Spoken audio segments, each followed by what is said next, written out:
The question fundamentally is this: is there a God? Some people are very spiritual, some people are very logical. So maybe you're more of a spiritual person. Maybe you need to have spiritual experience to have an awakening. I would ask you, go home tonight, bow down to God and ask God to guide you, because the Quran says,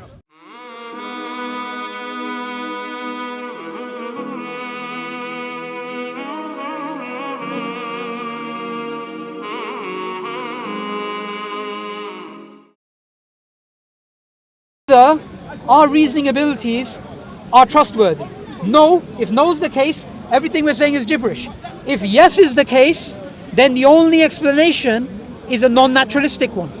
So between these two, you've got two choices. You can either go with theism, or you can become a hypocritical atheist pretending to use reason but not counting for it. No, you see, I'm not following this part.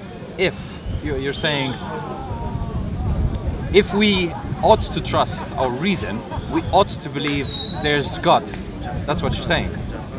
No, I'm saying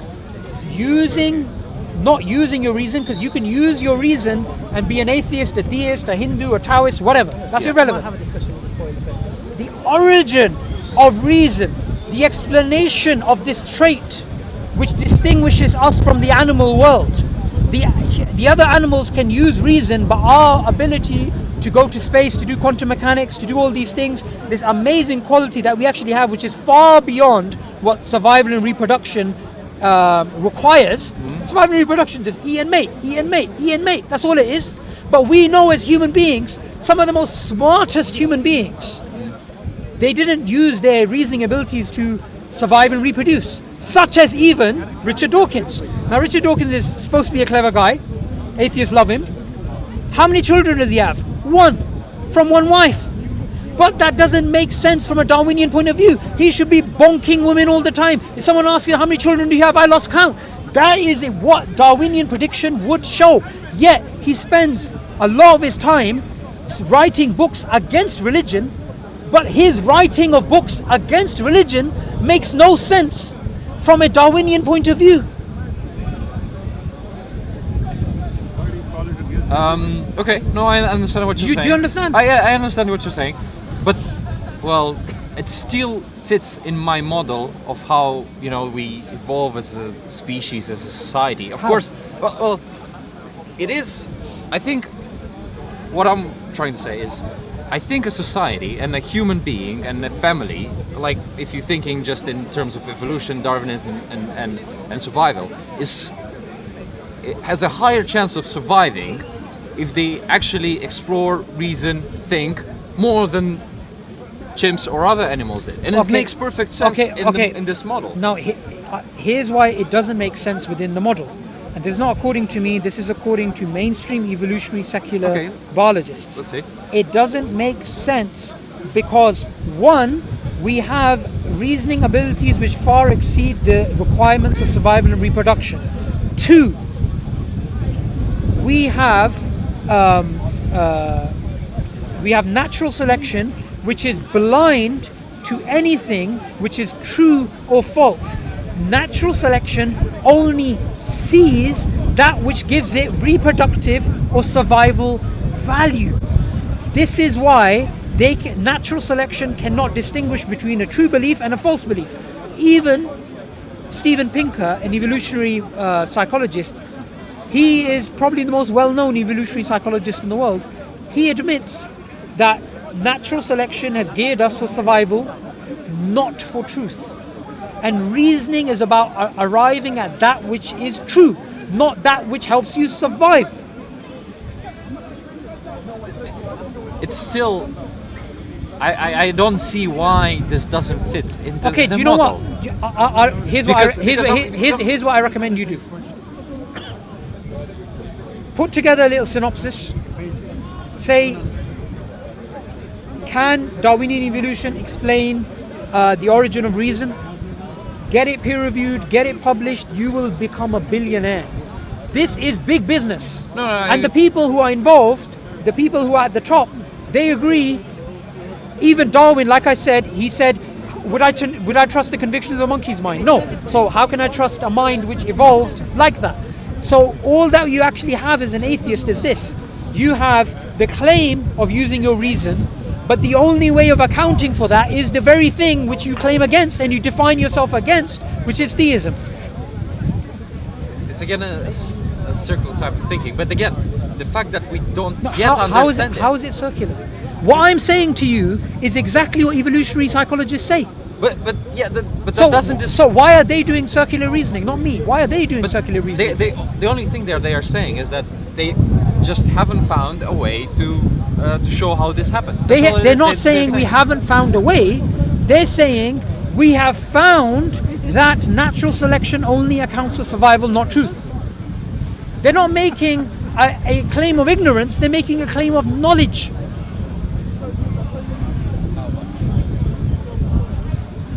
Okay, I will stop at this point because that's my limitation of my knowledge, but I'll have to go back. Evolutionary psychology, do you know what? There's a really important, I would say,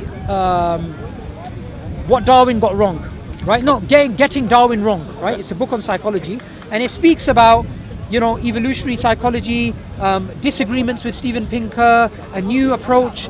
It's got all of this stuff, right? All of this field is got loads of vibrant people disagreeing with each other, but something that nobody disagrees with within the field is currently, as it stands, unless there is a revolution in the way that we think about biodiversity, we actually get rid of Darwin. Which might happen. Which we get rid of Darwin. We can build on top of it. We get rid of Darwinism, but and we replace it with maybe a complete alternative. There is no explanation for the origin of reason. So your choice is to put God in that? No, my choice is this. There's two different things here. There is an explanation of the origin of reason from a philosophical point of view, in which I would say, yes, God is the best explanation. Okay. From a scientific point of view, I would take methodological naturalism and I'll say, go as far as you can. But look, don't think that religious people are anti-science. No, right? I'm not saying that. I'm saying would you jump to a conclusion it's not as simple as to say it's God-given? Somebody's writing a mathematical formula on the board, and in between I rub off some of it and I just write God. It doesn't work like that. We don't believe in God of the gaps. We believe you take science as far as it goes, but we believe fundamentally science can explain how nature works, but why nature exists is a metaphysical question. And it's outside of the realm of science. Okay. It's fine if you...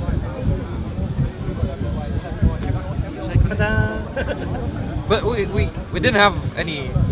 So we didn't disagree much? No, it's not that we didn't disagree. I actually think we quite disagree on some. No, we disagree on theology, but we can't disagree that currently, as it stands, there's no explanation for the origin of reason. Yeah, but what I'm saying is I'm fine with it, and I'll just wait for another 50, 100 years or whatever there is to wait for the answer. But the thing is this: there's two different things here. There is a scope. So science is based upon mathematics and logic, right? Now, science cannot give you an explanation of mathematics. You need pure logic for that, right? Okay. Science is based upon logic and based upon maths. Yes. So you can't use science to explain the thing that it's based upon. The origin of reason is a foundational problem, and from that you get the scientific method. So in the same way that science cannot explain its foundations, science cannot explain the origin of reason in a naturalistic point of view, unless you basically say, what we're going to do is we're going to take a anti-realist approach to science and say it only gives you workable models, and say this is the best workable model that we actually have. But you can't say it's true, you can just say it's a workable model. Yeah, I totally agree with that. That's how you get to some models indeed that describe the reality. It's just, for me as an atheist, it just baffles me, why would I include in this model something that I have no proof of, or evidence of, we some sort of evidence of. We don't include God within the equations of science. God is the one who gave us the ability to reason. God is the one who gave us the Quran. He's the one who gave us, the guy who's a Quranic scholar who came up with the scientific method. Science is a way of discovering knowledge about how the world works. We don't go within the equations of science or the sentences of science and rub out a few things and write God. We don't do that. We stay outside of that. We understand that science is an application of reason to the natural world. We go wherever science actually goes. Now what we're actually speaking about when it comes to atheism or theism is not science. We're speaking about metaphysics. It's fine. Which is a different thing. But now the thing is that very so often religious people or theists or even books of religion claim to know how things work. They give a model of how things work or show it, and then you had this rebuttal to Rob saying, you know, we had smart people 1,000 years ago, and you can't say, you know, that they were stupid people. No, they were smart people, but their model was based on something that, you know, it was based on putting God in many instances as saying, we're sick because I'm sinful, or I did that. Not everybody did that, and the people who actually, what they actually did is they didn't make they didn't distinguish between science. Well, there was no science then, but you know, the natural world and metaphysics. Yes. So it all became kind of like, you know, cause and effect. Is there even such a thing as cause and effect? Or is it that in between an angel comes or something like this, right? So I would say these are people who got their wires mixed up. They confused, they started adding God into areas where the explanation of God is an explanation which is not in contradiction with a naturalistic explanation. So I'm just going to give you something, right? So in the Quran, in chapter 67, which is the dominion, it gives an example of this sort of relationship. Now what it basically says is this. We just bring up 67. It says, God says, do you not see the birds up in the sky, flapping their wings? None holds them up except God. Okay. Now this verse has two types of explanation. It has a mechanical explanation and it has a metaphysical explanation. Surah Mulk. Yeah. Where's the verse on the bird? It's near the beginning. So it's giving you two types of explanation. So I, as a Muslim, the way I approach science is this. I approach science not as something which should take somebody away from God, and which is something which really annoys me when people try to use science as a tool to get people away from God. Science is a way of worship for me, because discovering about the world, understanding about the beauty of the world is something which should bring us closer to God rather than further away from God. Just recently I was reading about a beetle, and this beetle actually has these two liquids. It's called a bombardier beetle, right? It's got these two liquids in its butt, whatever it is, right? Yeah.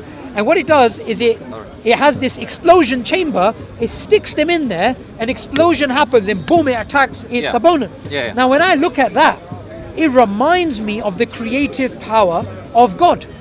Yet we have people today who, when you try to look at nature and try to remember God and think, you know, like, look how amazing nature is, you have people who say, no, you can't do that because Darwin showed that there's no God, or Darwin showed that you can't reflect about nature in that way. No, that's a silly argument. That's a silly argument. That's all I'm arguing against. Yeah. But the other thing is what say Darwinist theory comes in is from idea, say in Christian, I don't know the Quran story, but in a Christian religion is that, you know, a female came out from a rib of a man. Yeah. So that sort of gives you a model of how things happened, which in that case evolution says it's probably not, because the model that we have shows that it's highly unlikely, and the understanding we're having, and there's no proof to show that this has happened, or let's say there's no any sort of evidence, like even that can show that. Two different things. So here, that's right? Okay, two different things here. When it comes to the claims of science and what science can reach, and claims that we believe are from God, there's sometimes a clear discrepancy between the two. Okay. Now, when it comes to Darwinian evolution, theologically as Muslims, we know that it's based on a probabilistic framework with assumptions and disputes, but let's leave that aside. Theologically, where is the contradiction? You could say when it comes to human ancestry there is, but in regards to the rest of nature, the Quran is silent. But what we have to understand is when we use science to come to a particular conclusion, that conclusion may contradict a conclusion that is in the Quran or something else that we derive from another field, maybe in something else. Now, just because there's a contradiction doesn't mean you say, right, this is wrong and this is right, or this is right and this is wrong, or both are wrong, or whatever. You can actually take an epistemic approach and say, well, science gives you workable models, and which are then falsified, and science is progressing and is changing over time. And we even have the case just about 70 years ago where there's a direct contradiction between science and the Quran. All the scientists in the world believed in some sort of eternal universe, steady state model or whatever, right? They believed in something like this. Einstein included it within his theory of relativity. Now, that contradicts the Quran because the Quran says the universe has a beginning. Now, if I was a Muslim alive during the time of Einstein, I wouldn't go around challenging every single physicist. I would say, well, that's your science, you have a workable model, and that can change. Now we have Big Bang cosmology, which is in line with the Quran. Tomorrow, in 50 years' time, they could go back to the steady state model. So just because there's a contradiction between science and the Quran doesn't mean the Quran is wrong. Secondly, even today in physics, we have general relativity, which is a really amazing model, lots of predictive power, and quantum mechanics, which is also very successful. Fundamentally, those contradict each other. Yet scientists don't say, I'm going to reject general relativity and I'm going to go with quantum mechanics, or they don't say, I'm going to go with quantum mechanics and reject general relativity. They say, let's see where both these horses go. So there's nothing wrong. They contradict each other. Well, they do, fundamentally. Which is why they're trying to come up with the theory of quantum gravity. They're trying to make up some sort of a synthesis, right? Science can only give you workable models, which can then be falsified. So that's all it can give you. So now, my question would be, like, why me, or why would anyone, say, leave a book or a creator as the model for their, for their worldview, yes. Okay, the thing what you have to do is, you have to first go back to the belief in God. Because without the belief in God, no claim makes sense from that perspective. So the question fundamentally is this: is there a God? For me, I would say God is a self-evident reality. God is not something which needs evidence. I have the concept of right and wrong within me. Right and wrong is not within a test tube. I don't have to measure it. You can't get a pH level of right and wrong. It's something within the human being, it's innate. So belief in God is a self-evident reality. It is true. Now, if I say come across someone who doesn't believe in God, I would simply say is this: the Quran tells us every single human being has an innate belief in God, which is sometimes covered by societal pressures and philosophies and ideas. And this the Quran refers to as the fitrah, the natural state that the human being is in. And what the Quran says is, when the human being, even if the human being is a disbeliever, when they get into trouble, and the Quran gives the example of being on a ship, and when you're on a ship and it's about to sink and there's waves and waves and waves coming, what happens? People turn to God. Save us from this and we will be grateful. That's what it says in the Quran. So the fitrah, which is the natural state that you're in, it can come out in two ways. When we use logic and reason, it can uncover the fitrah. When you have a spiritual experience, the fitrah is uncovered. So what I would say is just horses for courses. Some people are very spiritual, some people are very logical. So maybe you're more of a spiritual person. Maybe you need to have spiritual experience to have an awakening. I would ask you, go home tonight, bow down to God and ask God to guide you, because the Quran says whoever God guides, no one can misguide. Well, so I have been doing that for a Christian God, but look, there's no such thing as a Christian God. There's God. But look, Christians, Muslims, Jews believe in the same God. All you need to do is this: don't say I'm asking the Christian God. Say I am asking God. And I believe Hamza, you're telling me about your story. He used to pray to just God. And God likes. Look, he's got a beautiful beard now. It's fine if you have this spirituality idea. It's there's, you know, All humans crave spirituality. let's say, yeah, but then it has very much more implications when you're saying there's an existence of God. He set up these rules, and we gotta abide by them. It has way more implications for the people around me when there's someone coming with these claims, rather than saying, you know, there might be a God. I have no clue where is he. I have no idea what is he doing. I don't know if he cares about me. He might have created the universe. Well, I have no idea. I'm just gonna live. Yeah, but here's a problem you have, you see. I'm running out of my voice. So Here's the problem you